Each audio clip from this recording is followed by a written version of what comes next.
I'm not in my usual setup today, guys, and that's because I was actually on my way out when I realized I got a package. And this is a very important package. This is the beginning of one of those I got something special coming to the channel videos. Let's check out what came in this package real quick. So I've been waiting on this for some time. I ordered it a couple months back, but I got the Barbarian limited edition steelbook.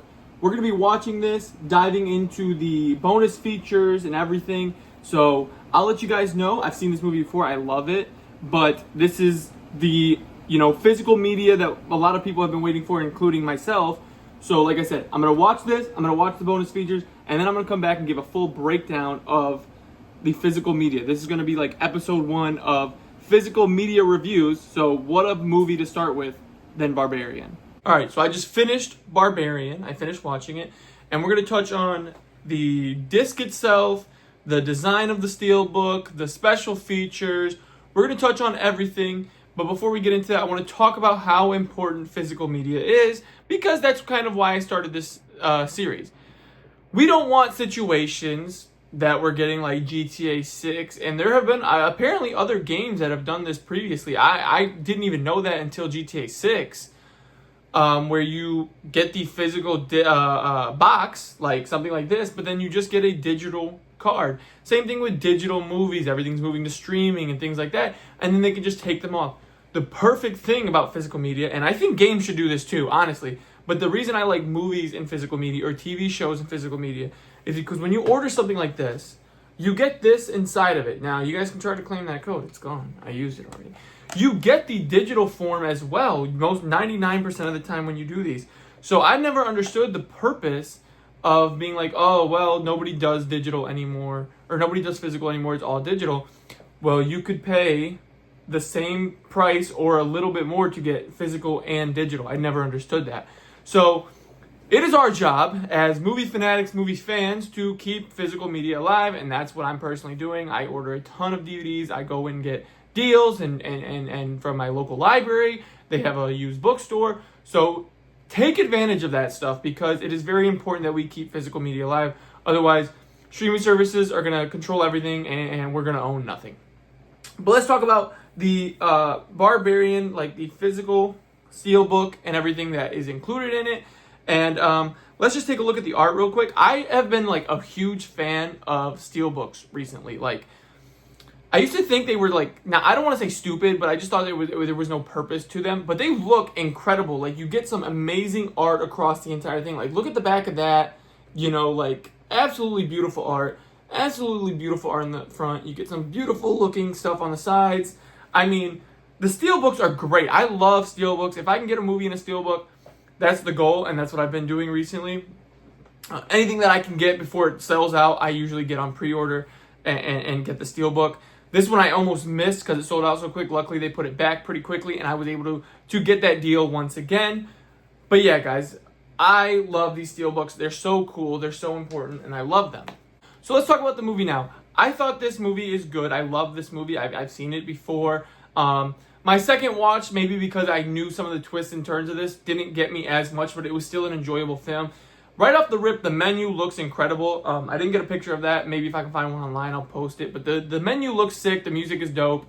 Let's just talk about the extras, or like the setup of this movie. It has 13 languages, or 7 languages that you can use for like the audio. It's got like 13 languages for subtitles and like 9 languages for the menu. So it's got a lot of things for people who don't speak English. Like, obviously English is like the main language on this disc. But if you're not an English speaker, it is like got anything you might need to watch this movie. It's got it. It's got a ton of languages. So I think it almost hits every language possible, or any similar language. So there's got to be a language for everyone. If not, I mean, there's a lot of languages still.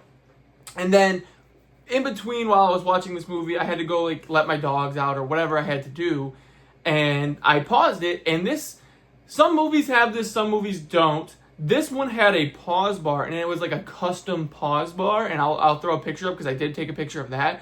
It looks cool. I've never seen that before, so I thought that was really interesting that it had like its own custom pause bar. So I thought that was really, really cool.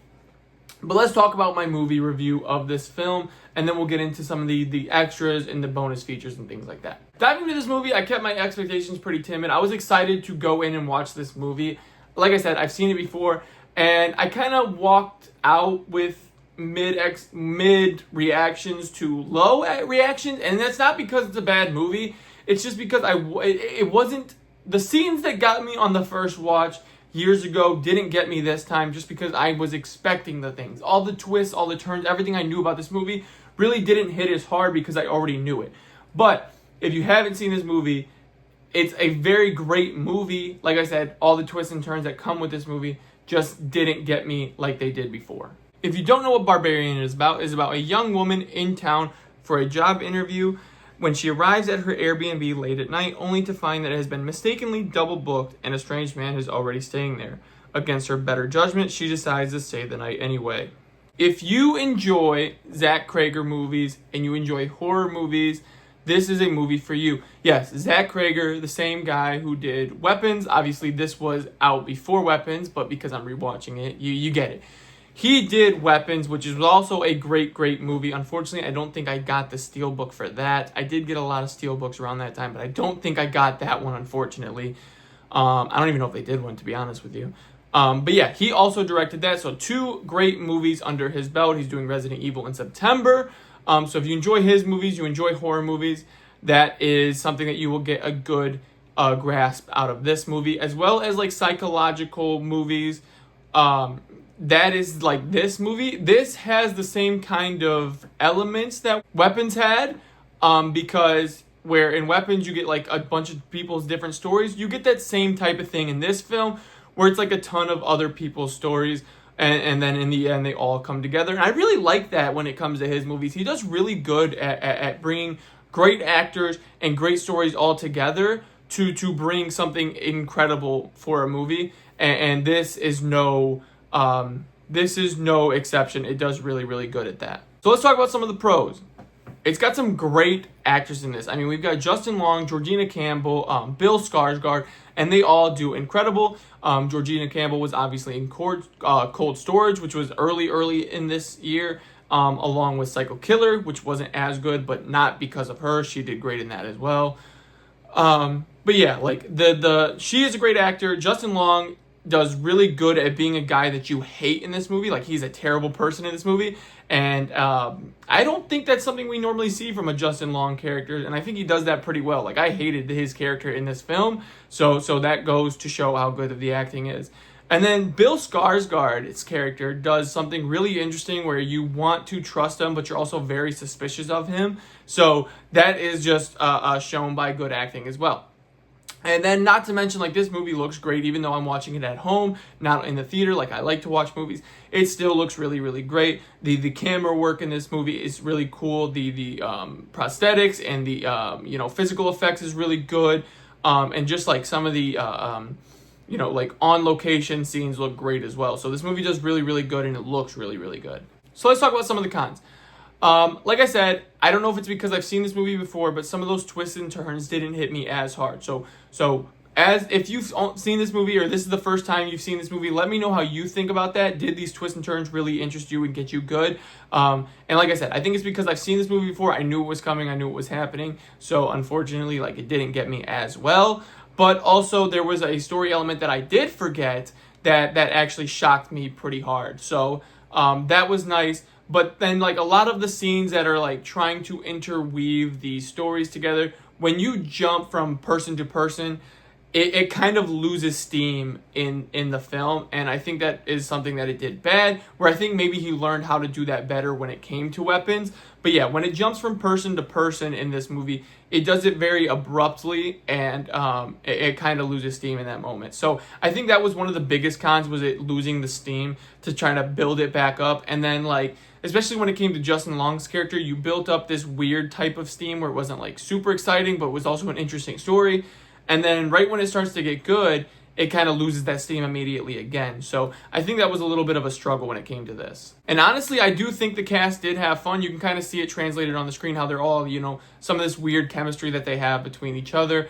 And then, like, especially you could tell that Zach Cregger's having fun. He is in one scene, and if you spot him, let me know in the comments what scene he's in, because I spotted him, and he does pretty well in that one scene. But yeah, like you can kind of tell that everybody meshes well to make such a good movie and such a good story, and I think that's really, really well done. All right, we are going to talk about the standout moment of the film. This is the moment of the film that takes this movie, this story, this everything to a whole crazier place. So if you haven't seen the movie and you don't want spoilers, dip out now, even though this movie's been out for a while. So yeah, dip out now if you don't want to hear spoilers. So the standout moment of this film is when, Bill Skarsgård's character, Keith, and Tess, Georgina Campbell's character, are in the basement. She's looking for Keith, and then all of a sudden you see him crawling on the floor, telling her, like, be quiet, because they're, like, in the dungeon part, and there's someone else down here. And as soon as you, like, start to, feel a little bit of tension, Keith gets grabbed by, like, the monster incest woman and is just absolutely murdered in a very gruesome way. And you can just tell from this point on, it's going to get crazy. So let's talk about Ant's 3 big questions. Would I watch it again? Would I recommend it? And is it better on streaming or in theaters? Would I watch it again? Obviously, it is good enough that I bought it on Steelbook, and I have watched it again. So yes, I would watch it again. I probably, honestly, if I were to watch it again, I probably would wait quite a few years before watching it again, so I could try to forget some of those elements, so they could probably get me better than they got me on the second watch. And it's actually been, I can't remember when this movie came out, 22, maybe 20. I can't really remember, but I've seen it when it came out, and it got me good, and it was good when I first seen it.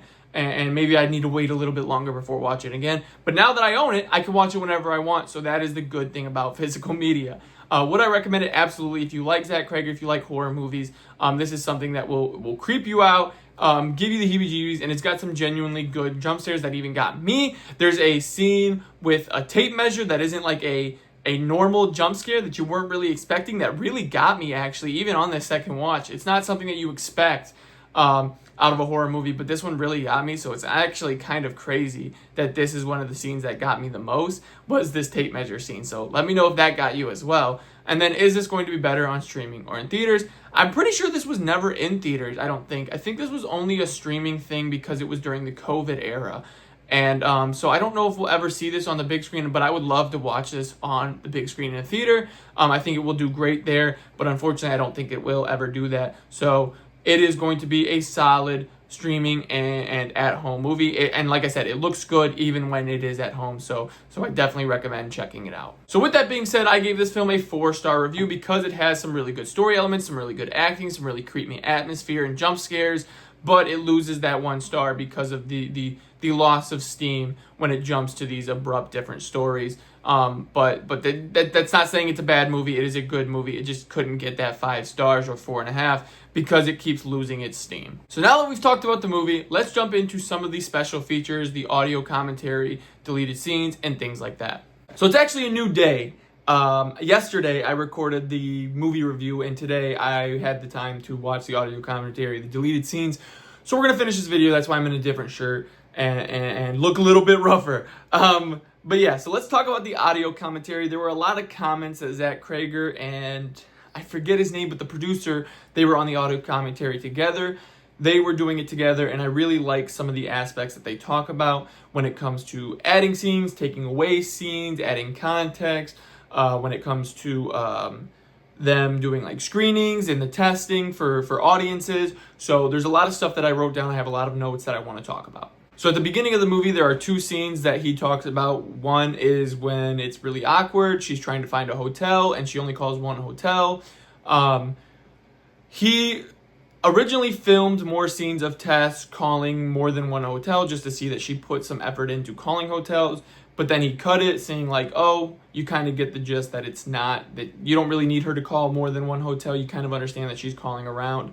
But apparently, in the test screenings and even people now criticize that scene and say that they need to add more scenes of her calling more hotels, which I don't really think is necessary. I think you get the idea, you get the gist. I think Cregger is right. You do understand the gist of it. And I don't think that's needed. I don't understand where people would criticize that, but it is what it is. And then the other scene that people talk about a lot is They originally filmed a scene when she goes to freshen up and it cuts to her brushing her teeth. It was originally her showering, and they cut it because test screening said that they wouldn't believe that she would shower, which I do agree with. That one I do agree with. I don't think she would. In that moment, she's kind of uncomfortable. She's kind of questioning things, whether this guy could be dangerous or weird or whatever. And I don't personally believe that she would hop in the shower either. So the next two scenes we're going to talk about is one, the note that she reads that's from Keith. Actually, Zach Krager, the director, wrote that, and when she's reading it, he actually goes, "That's my handwriting." So I thought that was kind of interesting. And then the next scene is when she comes back from the interview and the homeless man is chasing after her, and she runs into the house real quick and locks it. And you see his like blurred face through the frosted windows. He actually said that was a happy accident. He goes, the door just had the frosted windows, and he goes, I actually really like that shot because it makes it look creepy. Makes it look ominous. And I agree. The fact that that was a happy accident is how he mentions it in the audio commentary actually is fun. I really do enjoy that. It actually adds to the creepiness and the ominous of this just homeless man coming to what you think is attack her, but later we understand why he's doing that. I also love the way that Zach Krager talks about all of the actors when it comes to either Georgina Campbell or Bill Skarsgård or Justin Long, or even just some of the people, like, I don't remember their names because they're not big actors, but most of this film was filmed in Bulgaria.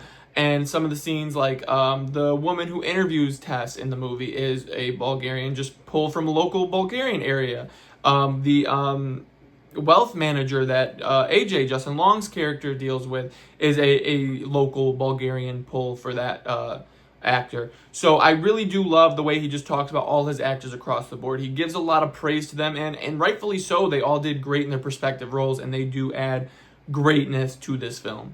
And then in the scene where Keith stops answering Tess, and now she has to come downstairs to see like why he's not answering, he was asked by the producer, like, what do you think happens to him? Do you think he goes down the stairs by himself? Do you think he's pulled down there? And he goes, in my mind, I think that the mother pulls him downstairs. And when she goes and finds him in the hallway, he's rightfully creeped out and scared because he was grabbed. And I think that adds a lot of insight to the film. And it's also interesting to hear some of the things that Zach Krager would add or take away from the movie after, the movie being out, and taking a second glance or third glance or 100th glance, however many times he's, gone over these scenes, over working on it. And he mentioned something funny in the audio commentary. He goes, a movie's never finished, it's abandoned, because he goes, you can go back and nitpick every little thing. But some of the stuff he was like nitpicking or just saying like, I wish I had more time to get to, might have actually added to some of the fun of the film and made it a better film. So I think that's kind of interesting, that quote that he said, a film is never finished, it's abandoned. And I just think it's really cool, some of the stuff he was talking about adding or taking away, because it might have actually added to the fun of the film and made it a better film. And then in the scene where the mother is killing Keith, Bill Skarsgård's character, he said they actually filmed a scene where the mother rips his jaw off and stabs it through the eye. He goes, but they cut that scene because it seemed unnecessary and it looked too fake. And he goes, they didn't want to add anything too fake. And then obviously right after that scene, we kind of cut to AJ's character where he's in the car singing. He said something like Justin Long had to study. He only had like a couple weeks to learn this song to get this scene right. So he thought that was cool, and I thought that was kind of funny. And then the woman who actually calls AJ to let him know, like, hey, we've got some other people we're going to pull into this call. That's actually Krager's wife, which I thought was kind of cool too. You kind of like to see some of these insights. That is fun to see. And then also Krager mentions that AJ is actually the inverse of Tess, which when you think about it, because I really didn't think about it watching the movie, but when he mentions it and you think about it, it's true, because Tess is kind of the, questioning things, looking for red flags, kind of iffy about going into this house with this stranger who she thinks could be a predator, ends up being kind of like a nice guy. And AJ is just kind of head first, just busting his way through life and really is a predator. So I thought that was kind of an interesting take, because it really is. AJ is the inverse of Tess. And I'm kind of doing these scenes like as he talked about them and what I thought was interesting or fun fact or whatever. I'm not going to break down everything he said. I'm just kind of putting my best things, because like I said, this is almost a 2-hour movie. He does talk the entire 2 hours about different things, some that aren't really that important. So I'm just kind of picking and choosing some of the things that I thought were cool or interesting or funny. And another one of those things is apparently people complained about the phone call that AJ has with Megan, the girl he's raped in this movie, saying that this dragged on too long and it feels kind of disconnected from the horror, that you've been disconnected from the horror for too long.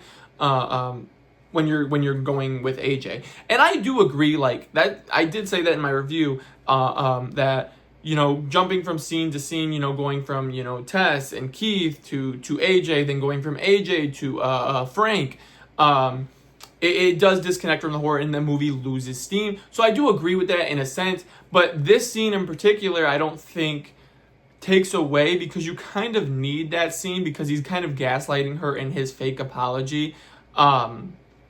It kind of adds context to the end of the film when he's gaslighting Tess about throwing her off the water tower. So I don't know if I would agree with this scene, but I do kind of agree with the scenes in the whole. I wish they kind of meshed a little bit better. And that's kind of interesting too, because it's another one of those things where he was like, I wish I could have done this, or could have done that, or could have cut this. That was something that I mentioned earlier, how it's interesting that some of this stuff could have made the scene better. And one of those things is the type of digital, like CGI, or just like you know, I don't know how they do it. Like, you know, the stuff that they do digitally that they add is really, really interesting. I mean, there's a scene where AJ's looking down a hallway and it's super dark. And he's like, that's digitally added in. It's not really that dark. They digitally added in. And you would never know that unless, you know, you watch the audio commentary. So I thought that was really cool because you can't see it and tell that it's digitally added in. I thought that was really cool. And then, you know, they never touch on the tape measure scene. Like, they talk about, oh, this jump scare scene was kind of fake. It feels off. It doesn't really scare anybody, or it scares a few people.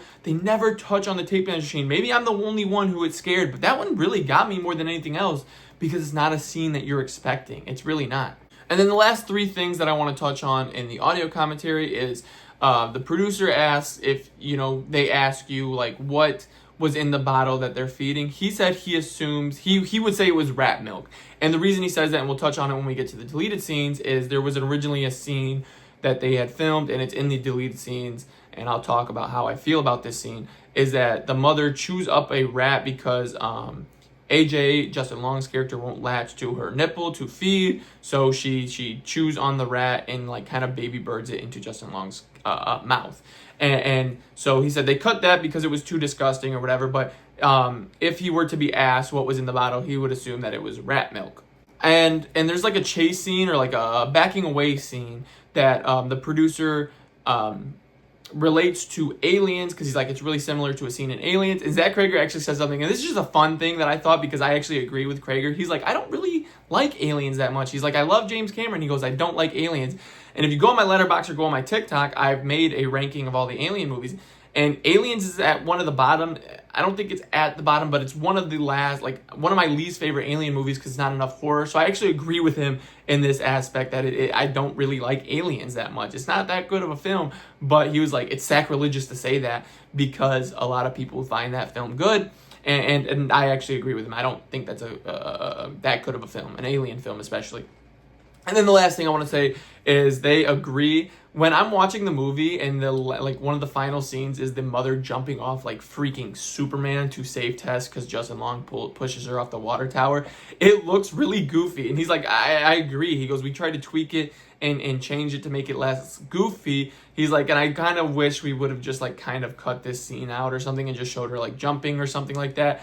And I do agree, it is kind of goofy, but I kind of like it in a way as well. It's really interesting because it's a funny scene. It made me laugh out loud, but it also adds like, you know, a little comedic relief to the very like raw and deepness of this film at the time. So then let's get into like I think it's like 10 or 12 minute like interview portion where they touch on certain scenes and talk to many of the actors, not all of the actors who were in this film, and there's only like a couple things that I want to say. Is one, Crager actually mentions that something that I said in the movie review is that this isn't a role that you normally see Justin Long in, and I agree with him. I mentioned that when I did the movie review. It's not, and he does so well in it because it's not a role that you're expecting. And he was like, originally when we casted AJ's character, he was like, I was looking for a buff guy, a huge jacked guy, and he goes, it was kind of hitting it on the nose. He goes, because when you look at Justin Long, he's kind of skinny, scrawny. He goes, you're not expecting somebody like this to be somebody like that for AJ's character. And I thought that was really interesting. And then they interview and talk to the guy who plays the mother, because it's actually a man who plays the mother, and he's talking about how the makeup takes like The first time they did it took 5 hours, and then they finally got it down to 2 hours. And he goes, I really enjoyed it. He goes, because it looked nothing like me. And it's funny because he looks like a really normal, nice guy. Like I said, I don't know who this actor is, but he looks like a normal, nice guy. And it's so interesting to see the people behind these characters, because it's something you see, like this normal looking guy play this like just something weird, creepy, disgusting looking character. I think that's really interesting. And between the audio commentary and this alone, it makes me really interested to go back and watch Weapons. For the movie, because I love that movie, and the audio commentary, just to see some of the kind of behind the scenes scene, because this is actually this is the first audio commentary and like interview portion that I've ever watched, and I think it really adds a lot to the movie. And honestly, if I go back, I might honestly, like earlier when I said about the movie review, I might go back and watch it in a few years when I forget some of these things. I might actually go back and just watch it for a fun, just like looking for these little things that he mentions, because it might add some depth to the movie and honestly make me like it kind of more. So now we're going to talk about the deleted scenes. I think there's 3 or 4 deleted scenes. One of the first deleted scenes he actually mentions in the audio commentary, but I didn't mention it when I was talking about the audio commentary because I knew I was going to talk about it in the deleted scenes, is when she's looking at the email or whatever it is for the Airbnb, somebody named Marcus is calling her. And they talk about him later, that she's like a love interest for Tess, but he's actually her boss at her other job. And in this deleted scene, you see her calling him and being like, hey, I'm going to Detroit for a job interview. I'm really stressed. I can't do this. You have a family, because he's married and has kids. And you get this sense that Marcus is, you don't even get the sense, it really is, he's just really manipulative. He kind of, he says, you know, things that you normally see manipulative men say. Oh, I can't live without you. I need you. I love you. And he makes her say, I love you back when they hang up. And I think this was a scene that was not necessary to add in the film, because it kind of drags the film, because it's actually even before she gets to the house. So I don't even know where they would have added this scene into. Maybe it was the first scene in the movie. I don't know. I don't really think it was needed. It was a good scene to cut because it kind of drags a little bit too. And even if they added it later, I think it would slow the movie down a bit. Now we're going to talk about the rat scene that I mentioned earlier. I honestly think this scene should have stayed. It was really disgusting, and it gives you this disgusted feel. And I think it really adds to the horror. I think this scene, and it's not a very long scene, I feel like it should have been added and kept in the movie, because it was honestly just like interesting to see the disgustingness nature of this film. And it's a scene that I honestly think shouldn't have been cut. And there's another scene where when Justin Long's character AJ is getting the keys for this house and getting the information, the agent of the department that owns the house or does all the dealings, the same people that Keith and Tess called, Bonnie, is there actually when she's talking, and she's talking about, oh, he's famous, and what are we gonna see you in? And the person who's like kind of rude to AJ in that scene is like, oh yeah, Bonnie mentioned, she's like really not interested that you're gonna be around. She keeps like pushing him, like, what have you been in? Can I ask what you've been in? What are you gonna be in? What have I been in? What have you been in? What have you been in? And AJ's just like really comfortable trying to get out of the conversation. And it's not a scene that was needed to be added in. I think where it's at in the deleted scenes is actually a perfect spot for it, because it could have been added in, but it also wasn't really needed.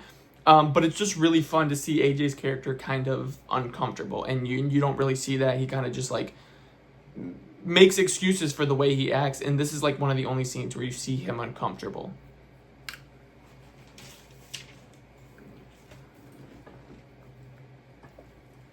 And then the last thing I'm going to talk about is the neighbor scene when Frank is talking to his neighbor and he's like, oh, you're going to see a sign in the yard. This scene was actually a lot longer because they discussed, we never got to have that dinner. Did you actually kidnap my dog? And it was maybe because this scene was unfinished, because you could kind of hear the audio wasn't up to par for a movie, and you could kind of hear like some background noise and stuff like that. So the scene wasn't finished. But I feel like the scene kind of like, even the acting kind of felt choppy and kind of bad acting. And then like, I feel like this scene would have dragged on too long. Anyway, this was actually a perfect scene to get rid of.